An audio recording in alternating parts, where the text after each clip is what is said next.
LHS के online classes में आपका हार्दिक स्वागत है। हम पिछली वीडियोज में प्रश्न संख्या 6 तक जो कक्षा 8 की प्रश्नावली नंबर 2.1 जिसका नाम है सरल समीकरण, सब्जेक्ट मैथ में अपन प्रश्न संख्या 6 तक पढ़ चुके थे। प्रश्न संख्या 7 है 2x/3 = 18/1 यानी सरल समीकरण और बीजीय व्यंजक समीकरण के बारे में मैंने पिछली बार वीडियोज में भी बताया था आपको, और फिर भी सुन लीजिए आप। समीकरण किसे कहते हैं? समीकरण बीजीय व्यंजक चर और अचर राशियों के मेल से बनी हुई समीकरण है।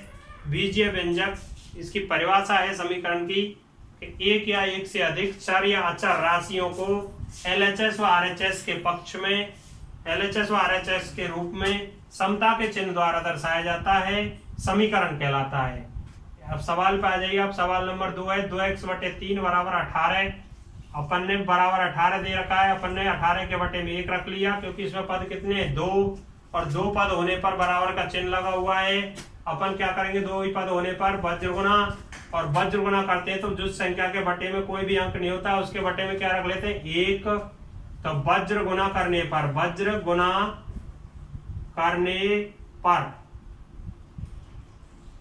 2x × 1 = 3, 18 × 3।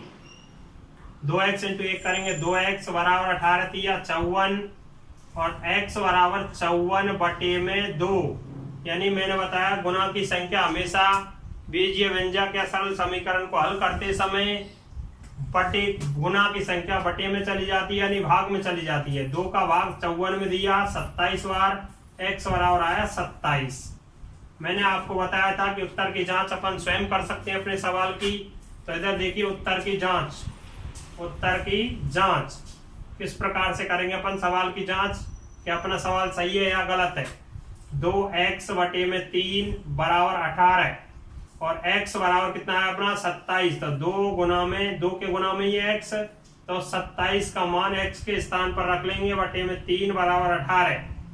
3 का भाग दिया 27 में 9 बार, 9 दूनी 18 = 18। दोनों मान बराबर आ जाते हैं। दोनों मान समान आने पर, यानी एलएचएस और आरएचएस पक्ष समान आने पर मान लीजिए अपना उत्तर कैसा है? सही है। 2x/3 = 18/1। फिर से देखिए आप सवाल नंबर 7 को। 2x/3 = 18। जिस संख्या के बटे में कोई भी संख्या नहीं होती उसके बटे में क्या रख लेते हैं? 1, और वज्र गुना करते हैं 2x का गुना 1 से और 18 गुना 3 से, यानी तिरछा गुना जिसे बोला जाता है। तो 2x × 1 = 18 × 3।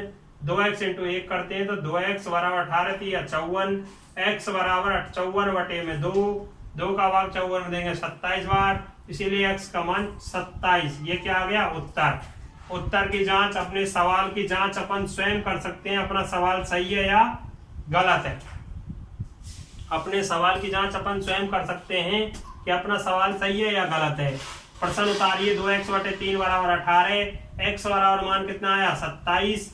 तो x 2 के साथ किसके साथ है? गुना में, इसीलिए 27 का क्या कर दिया? गुना। 3 से 27 घट गया 9 बार, 9 दूनी 18 = 18। एलएचएस और आरएचएस पक्ष यदि दोनों समान आ जाते हैं आपका उत्तर कैसा माना जाता है? सही।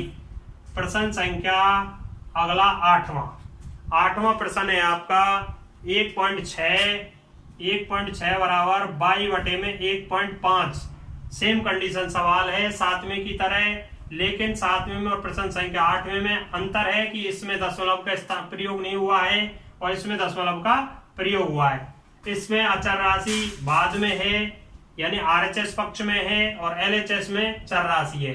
इसमें एलएचएस में चर राशि है और अचर राशि है, और आरएचएस पक्ष में चर राशि है।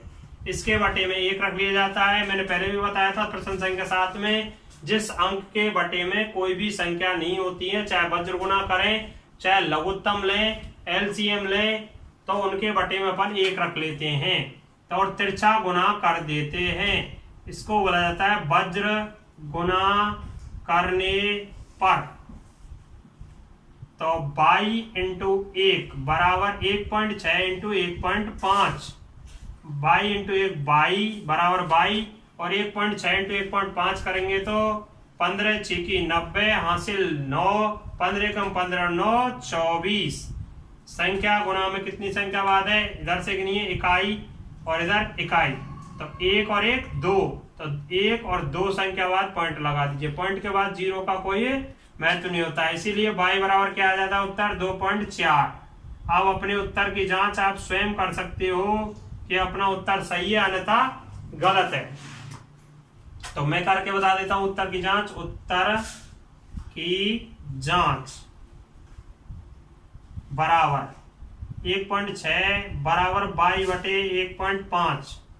1.6 बराबर y का मान कितना आया 2.4, तो y के स्थान पर 2.4 रखिए, बटे में 1.5, बटे में 1 रखो और वही वज्र गुना कर दीजिए। तो 2.4 बराबर 1.6 इंटू 1.5, इन दोनों का गुना करने पर 2.4 बराबर 2.40। दशमलव के बाद कोई स्थान 0 का नहीं होता है। 2.4 बराबर 2.4। LHS और RHS दोनों ही पक्ष आपके कैसे आ गए समान, इसीलिए उत्तर कैसा माना जाता है सही। प्रश्न संख्या 9। प्रश्न संख्या 8 और 7 एक ही प्रकार की हैं, इसीलिए प्रश्न संख्या देखिएगा आप 9। प्रश्न संख्या 9 है 7x - 9 बराबर 16। 7x - 9 बराबर 16। इसमें साधारण समीकरण है, सरल समीकरण है। एक पक्ष में बीजीय व्यंजक है, LHS पक्ष में बीजीय व्यंजक है, RHS पक्ष में चर राशि है, अचर राशि है, और बीजीय व्यंजक चर और अचर दोनों से मिलकर के बनता है। इसीलिए देखिए आप इसका क्या करेंगे अपन, चर राशि LHS पक्ष में मैंने पहले भी बताया था कि चर राशि हमेशा LHS पक्ष में रखी जाती है और चर राशि RHS पक्ष में रखी जाती है। अगर सवाल में कोई गलती से या कोई कारणवश RHS पक्ष में अचर राशि आ गई हो तो आपको उसको परिवर्तित करना है, यानी चर राशि को LHS में और अचर राशि को RHS में ही रखना होगा। तो इधर 7x बराबर 16 RHS में ही है, RHS में उतारे, चिन्ह में कोई परिवर्तन नहीं होगा। इसको LHS है, LHS में उतारे, चिन्ह में कोई परिवर्तन नहीं होगा। 9 को अपन LHS से RHS में ले जा रहे तो चिन्ह में परिवर्तन हो जाएगा। ये 9 किसका है, माइनस का। संख्या किसकी मानी जाती है, जिसके सामने जो चिन्ह होता है उसी चिन्ह की संख्या मानी जाती है। 9 के सामने क्या है माइनस, तो माइनस की मानी जाएगी। 9 के सामने प्लस होता है तो प्लस की मानी जाएगी। और 16 के सामने कोई भी चिन्ह नहीं है, इसलिए किसकी मानी जाएगी, प्लस की। जिस संख्या के सामने कोई भी चिन्ह नहीं होता है वो किसकी मानी जाती है, प्लस की। अगर चर और अचर राशि दोनों एक साथ होती हैं तो उनको गुणा के रूप में माना जाता है। किसके रूप में माना जाता है, गुणा के रूप में। अब 7x बराबर 16 और 9 कितने हुए, 25। कितने हुए, 25। क्यों, क्योंकि 16 प्लस का 9 भी प्लस का है। दोनों संख्याओं के चिन्ह समान होते हैं तो जुड़ती हैं, यदि दोनों संख्याओं के चिन्ह अलग होते हैं तो घटती हैं, यदि दोनों संख्याओं के चिन्ह अलग तथा संख्या समान होती है तो कटती हैं। x बराबर 25 बटे में 7, ये किसका मान आया, x का। किसका आया, x का। इसी प्रकार इसके उत्तर की जांच आप कर सकते हो। इसके उत्तर की जांच जैसे मैंने इन सवालों के उत्तर की जांच की है वैसे इसके उत्तर की जांच आप स्वयं कर सकते हो। प्रश्न संख्या 10। प्रश्न संख्या 10 सवाल नंबर 9 की तरह है। प्रश्न संख्या 10 है 14y - 8, 14y - 8 बराबर 13। तो 14y बराबर 13 और 8 का पक्षांतर करेंगे, किसका हो गया, प्लस का। 14y बराबर 13 और 8 कितने हुए, 21, और y बराबर 21 बटे में 14। अब दोनों संख्या एक ही पाड़े से कटती हैं तो काट दीजिए, अगर नहीं कटती हैं एक ही पाड़े से तो उनको यूं की त्यों छोड़ दीजिए। अब ये दोनों ही संख्या, एक पाड़ा ऐसा है जिसमें दोनों ही संख्या आती है, कौन सा है, 7 का। 7 दूनी 14 और 7 तिया 21। y बराबर कितना आ गया, 3/2। तो y का मान कितना आया, 3/2। इस प्रकार से ये सवाल आपके दोनों ही सरल हो गए।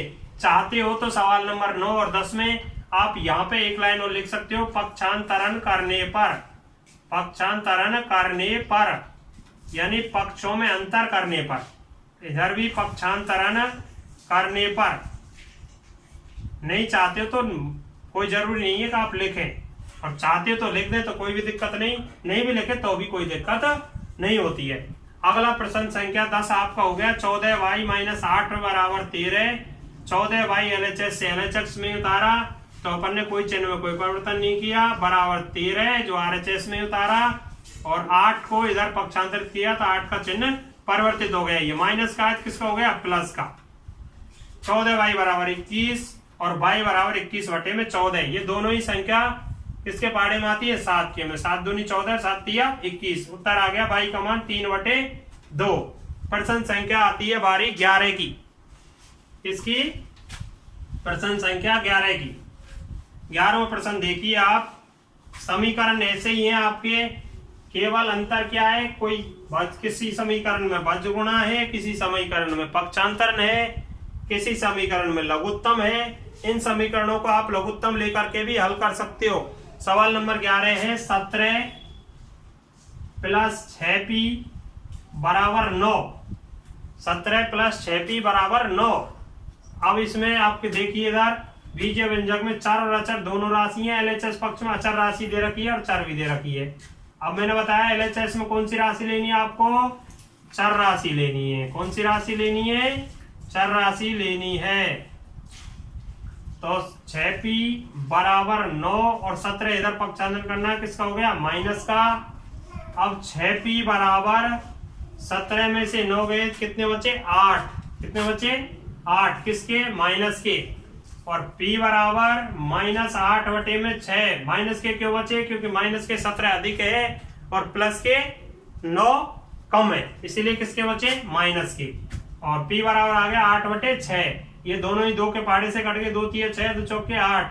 p बराबर आ गया -4/3। p का मान -4/3। इसके उत्तर की जांच करते हैं अपन। उत्तर की जांच।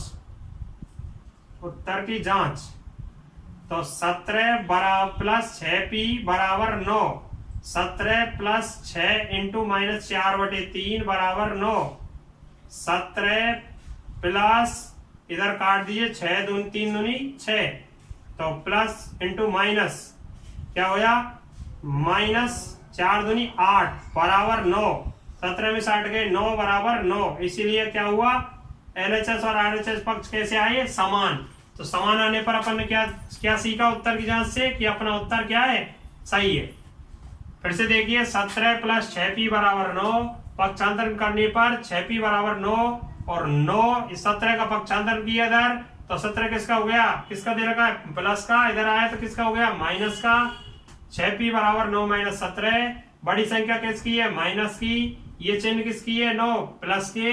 प्लस और संख्या एक माइनस की, दोनों अलग अलग चिन्ह की हो गई, संख्या घट गई। बड़ी संख्या किसकी है? माइनस की। माइनस का 8 बच गया। 6p बराबर -8 और p बराबर -8/6। ये दोनों ही संख्या एक ही पाड़े में आती है, जो किसके में? 2 के में। 2 तिया 6 और 2 चौके 8। p बराबर -4/3 आपका उत्तर प्राप्त हो गया। प्रश्न संख्या 12 इस प्रश्नावली का लास्ट एंड फाइनल सवाल है। प्रश्न संख्या 12 ये भी सवाल इसी प्रकार है। x/3 + 1 बराबर 7/15। 7/15। अब देखिए मैंने अभी बात कर रहा था आपसे कि लघुत्तम लेकर के भी सवाल को हल किया जा सकता है, या फिर जैसे मैं कर रहा हूं पक्षांतरण करके भी किया जा सकता है। तो पहले देखिए आप पक्षांतरण करने पर सवाल को कैसे हल किया जाएगा, और फिर देखना लघुत्तम लेकर के भी सवाल को कैसे हल किया जाएगा। यानी दोनों प्रकार से सवाल को किस प्रकार हल किया जाता है। तो x/3 बराबर 7/15 और 1 का पक्षांतरण करेंगे अपन इधर, तो किसका हो जाएगा? माइनस का। x/3 बराबर लघुत्तम कितना आया? 15। इधर कितना आ गया? 7, यानी 15 का भाग लघुत्तम में दिया 15 में, तो एक बार 1 का गुना 7 से गया 7। बीच में माइनस है, माइनस। अब बटे में कोई संख्या नहीं है तो 1 रख लेते हैं। 1 का भाग 15 में दिया 15 बार। 15 गुना 1 से किया 15। x/3 बराबर 15 में से 7 गए, कितने बचे? -8, क्योंकि दोनों संख्या अलग अलग चिन्ह की है। प्लस की है और ये किसकी है? माइनस की। बटे में 15, दोनों संख्या बराबर के चिन्ह के रूप में आ गई, आंसर हर के रूप में, बटे के रूप में आ गई। प्रश्न संख्या 7 की तरह वही आपको क्या कर देना है? वज्र गुना। तो x × 15 बराबर -8 × 3। 15x बराबर 8 तिया -24 और x बराबर -24/15। अब ये दोनों संख्या एक ही पाड़े से कटती है, जो किसके से? 3 के से। x बराबर 3 × 5 = 15 और 3 × 8 = 24। x बराबर -8/5। ये इसका क्या आ गया? उत्तर। ये तो रहा इसका एक फर्स्ट विधि। और सेकंड विधि है आपकी, इस सवाल को अपन 2 प्रकार से कर सकते हैं।